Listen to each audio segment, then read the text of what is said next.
Ini bukan early warning system, ini TOA.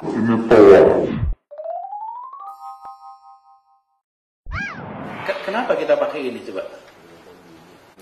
Awalnya dari mana ini?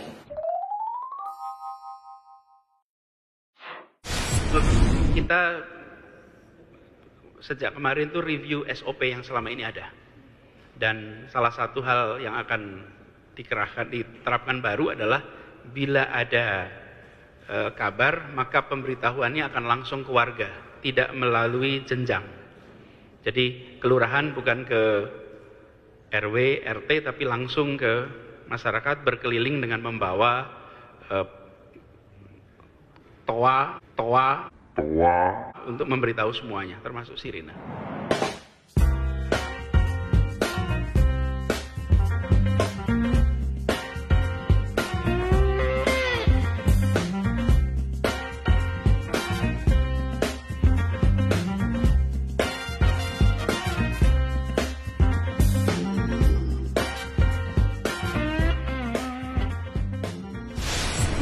Saya ingin bicara juga soal pengendalian dampak banjir. Jadi, ketika antisipasi ini, yang tadi disebut Pak Sudah, para wali kota ini sudah tahu persis di mana lokasi-lokasi yang rutin, bukan? Pertanyaan sederhana saja misalnya, kalau sudah mau banjir, apakah kita ada penutupan jalan sebelumnya? Tidak, karena kita anggap ini kejadian insidental. Loh, kejadiannya tiap tahun kok. Jadi, begitu dari atas ada kabar Katulampa siaga 1, maka sudah tahu RT mana, RW mana, jalan mana yang ditutup, itu sudah dilakukan. Puskesmas mana yang standby di situ, tenda mana yang dipasang di mana. Ini namanya early warning system. Coba dibuka slide 10-nya BPBD.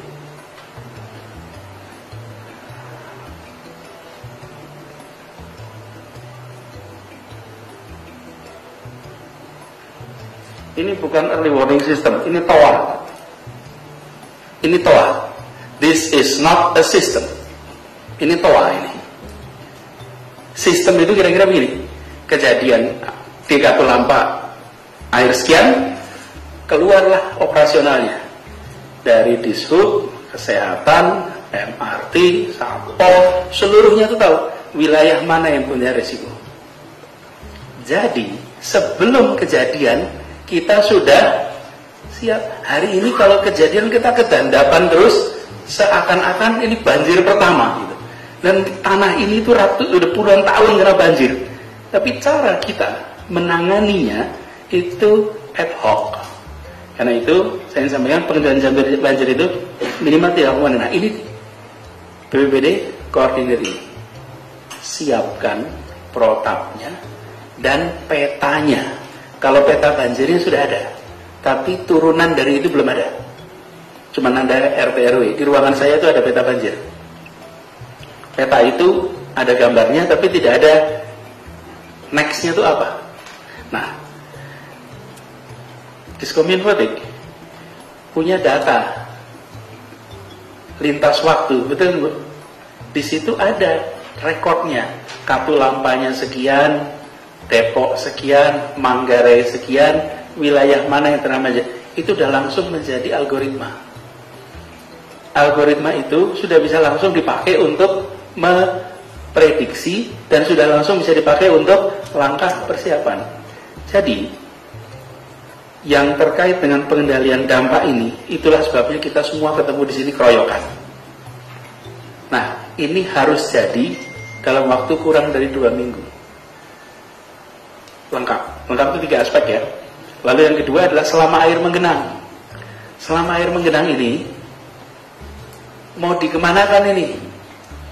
Kalau tahun lalu kita masih lebih leluasa, belum ada COVID. Sekarang ada COVID. Pengaturannya bagaimana? Nah, selama menggenang, SDA kerja, sedot, kemudian semua aktivitas selama menggenang itu disiapkan. Lalu saat air surut itu kan belum selesai itu. habis itu ada proses pembersihan dengan disinfektan, habis itu ada antisipasi untuk recovery sosial ekonomi. Dan ini Bapak Ibu sekalian, ketika contoh saat air menggenang itu, apa sih yang sering terjadi? Kita sama PLN komunikasi untuk matikan listrik.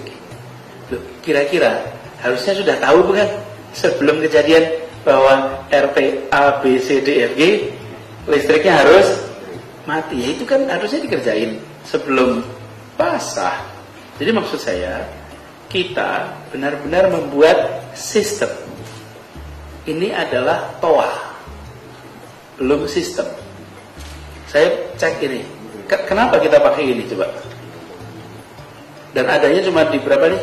14 kelurahan. Awalnya dari mana ini? Bukan, dapatnya dari mana awalnya? Dari Jepang. Dari Jepang ini. Hibah. Sesudah hibah, pengadaan. Pertanyaan sederhana, kenapa di Jepang pakainya begini ya? Kenapa? Persis. Kalau banjir kira-kira antara peringatan dan kejadian berapa menit, Bapak Ibu? Lama lah, kenapa pakai alat begini? Ini dipakai karena tsunami. Kenapa? Begitu ada tanda gempa, harus ada warning tsunami, maka pemberitahuannya harus cepat. Loh, kalau Katulampa sampai Jakarta berapa jam? Oke, bisa beritahu pakai apa? Iya, segala macam bisa. Perlu pengadaan. Nah perlu, semua masjid bisa dipakai, semua wilayah sudah dipakai. Ini adalah cara promosi paling bagus. Hibah dulu, habis itu pengadaan. Dan strategi mereka sukses. Lalu kita belanja terus. Dan Jepang ini buat apa? Ini untuk kasus yang immediate boleh nih.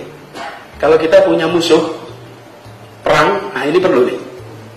Karena pesawat udara mau lewat, lalu ini warning sistemnya cepat. Tapi kalau tidak, nggak perlu ini semua. Jadi jangan diteruskan belanja ini. Dan ini boleh jadi museum ini. Contoh sukses promosi barang, Pak. Betul, Pak? Cara apa? Hibah dulu, kemudian kita suka, lalu kita nggak berpikir maksudnya, kita berpikir alatnya. Padahal maksudnya ini akhirnya menjadi nggak relevan. Coba kalau dicek berapa yang nggak berfungsi. Pas kemarin berapa? Pas kejadian kemarin, Bapak belum tugas mungkin. Nah, itu banyak yang tidak berfungsi. Pada saat lebih baik early warning sistemnya gunakan WA, masjid yang punya speaker ada di mana-mana. Nggak, contoh saja Pak sekalian. Jadi ini Pak sudah terlanjur ada ya dipakai gitu, tapi tidak usah ditambah. Lalu bangunnya sistem, jangan bangun toa seperti ini.